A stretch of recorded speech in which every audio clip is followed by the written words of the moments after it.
Live from downtown Detroit, home of WDIV and Click on Detroit, Local 4 News at 11 starts now. He abruptly resigned as director of the state health department on social media. Just a few weeks later, he's now set to receive a six-figure payment for walking away. On the first day of Westland's COVID vaccine clinic, seniors frustrated after waiting more than an hour in the cold to get vaccinated. But we begin with breaking news just in from Detroit's west side, where a 78-year-old man has been hit and killed while crossing the street. Driver never stopped. Tim Pamplin on the scene with the night cam. Tim. Police have 7 Mile shut down at Evergreen. We're just a little west of there. Got to be careful how I shoot this. The victim is still laying out there on the road. Again, this is 7 Mile and Hayden where the collision occurred. A 78-year-old man struck and killed by a driver of a white Dodge Charger. Came zooming down 7 Mile, hit him, just carried on going. The victim's personal effects laying in the road there. Now, there is a green light location along here right there. This is the direction the vehicle was coming. Green light location. I'm being told the officers down at the Detroit Police Crime Intelligence Unit are right now looking at the video. If we get a picture of the vehicle that police are looking for, we'll bring that to you in this newscast, or just as soon as that's made available to us. But again, a 78-year-old man killed tonight when a Dodge Charger ran him over and didn't stop. That is the scene in Northwest Detroit tonight with the night cam. Tim Pamplin, Local 4. Well, today marked the first day of vaccines for seniors in Westland. The good news, more than 1,500 residents were vaccinated, but many had to wait in long lines in the cold. City's next clinic is coming up on Wednesday. They're asking for help to make things run a little more smoothly. Mara McDonald live at the Vista Tech Center at Schoolcraft College, where the clinic will be ongoing. Have they figured out the backup yet from today, Mara? Well, Devin, I think there are multiple issues, but probably the biggest one is this one. Too many people showing up well before their allotted appointment times. It created a glut out here and really slowed the process down. We was outside for about 45 minutes. It was cold, windy. Florence Richards may not have enjoyed standing out in the cold today, but she can. What worried her were the number of seniors with serious mobility issues that were struggling. My biggest concern was the people that was in their wheelchairs, walkers, canes. It was like the buses just came and dropped them off, probably from senior center apartment complex and stuff. They didn't have anybody to help them. Westland Mayor Bill Wild was on hand. He saw the backup. We did get everybody through the system, but we got to get a little bit better at it. And the one thing that we're going to tell people when we set the appointments is, get there right about the time of your appointment. If you get there early, what it does, it actually just creates a backlog, and that's what we saw today. We saw people coming a half hour or an hour early. The system is set up through Wayne County to accommodate 250 people an hour. Wild estimates at one point there were 400 people on site trying to get vaccines. The system can't handle that much traffic. Well, we're going to meet with our team tonight. We're going to take a look at everything that happened today, and we're going to make a couple of tweaks before Wednesday. Back here live, some of those tweaks, probably more volunteers. They're toying with the idea of having a speedier entrance for those who have real mobility issues and are stuck in wheelchairs. But the best advice is they're booking these appointments in hour increments, meaning you book this and it says, okay, your vaccine is between 1 and 2. Don't show up at 12:30. Show up at 1 o'clock. The system is designed for you to get in and get out in under an hour. We're live in Livonia tonight at Schoolcraft College. I'm Mara McDonald, Local 4. We're watching it play every community trying to figure this out and how to move forward. All right, Mara. In tonight's coronavirus headlines, shipments of the single-dose Johnson & Johnson vaccine are on their way to Metro Detroit, and we're learning how much of it local counties can expect right away. Oakland County says it expects 6,700 doses of the vaccine to arrive tomorrow or Wednesday. Meanwhile, Meyer vaccinated 2,600 educators at Ford Field today. In the state's latest numbers, Michigan reports 1,569 new cases and 12 more deaths over the past 2 days. Today, the state also reports new outbreaks at 29 schools. After abruptly resigning back in January, the former director of the state health department is set to receive a six-figure payment. Robert Gordon is going to receive more than $155,000 as part of his separation agreement dated February 22nd. Gordon resigned back in January via Twitter as the director of the Michigan Department of Health and Human Services. His salary was $182,000 a year. That payment then constitutes 9 months' salary and health care costs. The agreement also calls for Gordon to relinquish any claims against the state.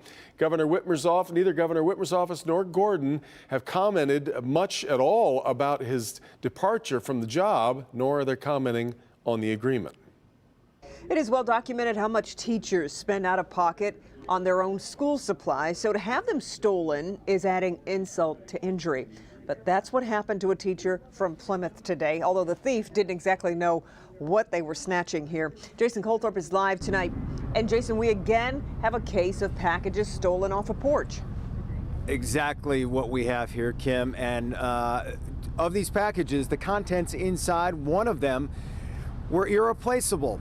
And the other for this teacher, she was hoping to use in the classroom tomorrow. Today was a big day in many schools where kids were returning to the classroom full time. Kids are excited. We were excited too. Laureen Rochelow is the elementary music teacher in Plymouth Canton Community Schools. And she was extra excited because she ordered a special backpack for her computer that she loads up to go class to class. So I looked at my video on my phone and I saw that one was delivered. Then, oh, cool, I got a second one. But when she got home, well, where are they? No sign of them. So she went back to the video and saw this woman taking the packages. There was also a quick glimpse of her getaway vehicle. How sad that someone could do that to somebody else. Oh, and about that second package. My son's in the military and we haven't seen them in over a year. It was likely from her son and daughter-in-law, all the way from Hawaii. That one makes me a little sad because it was probably artwork my grandson did and things from them, and that's priceless.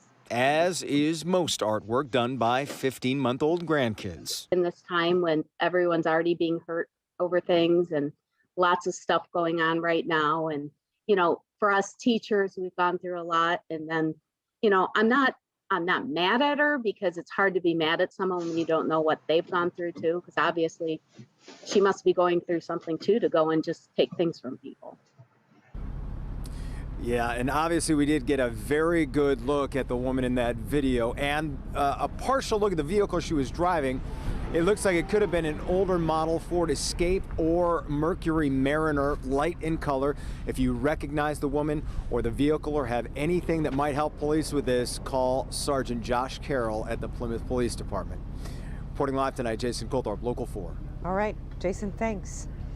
Detroit police shoot an Ohio murder suspect who opened fire on officers outside a hotel. This happened this morning on Jefferson near Rivard. Police say the 55-year-old man was wanted for 3 murders and 2 attempted murders in Cincinnati.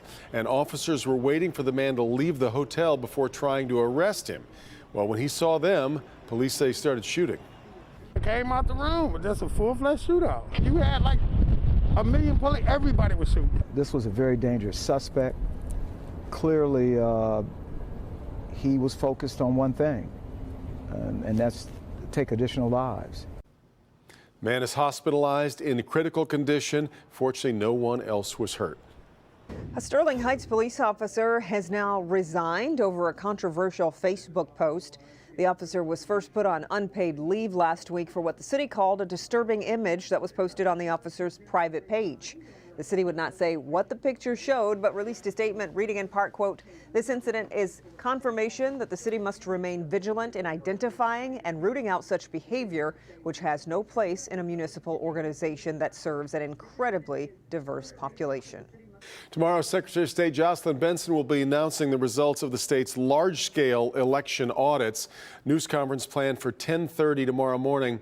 Former President Trump lost Michigan to President Biden by more than 154,000 votes. But despite no evidence showing voter fraud, Trump has claimed that he won Michigan and its 16 electoral votes. An orange barrel alert for drivers who use I-75 in Oakland County due to the planned demolition of the southbound bridge over 13 Mile.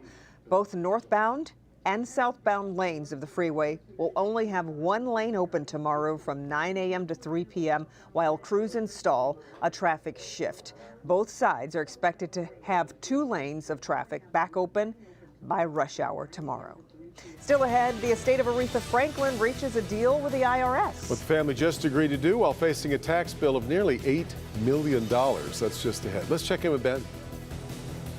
Devin, Kim, looked like it should have been warmer than it was today, but will we get some improvement tomorrow? We'll take a look at that And while it may be more than a week before we see a flake of snow. All right, Ben, but first, a Detroit fire captain arrested for driving under the influence after crashing his department SUV. How the fire commissioner is responding after the second alcohol-related incident within a week.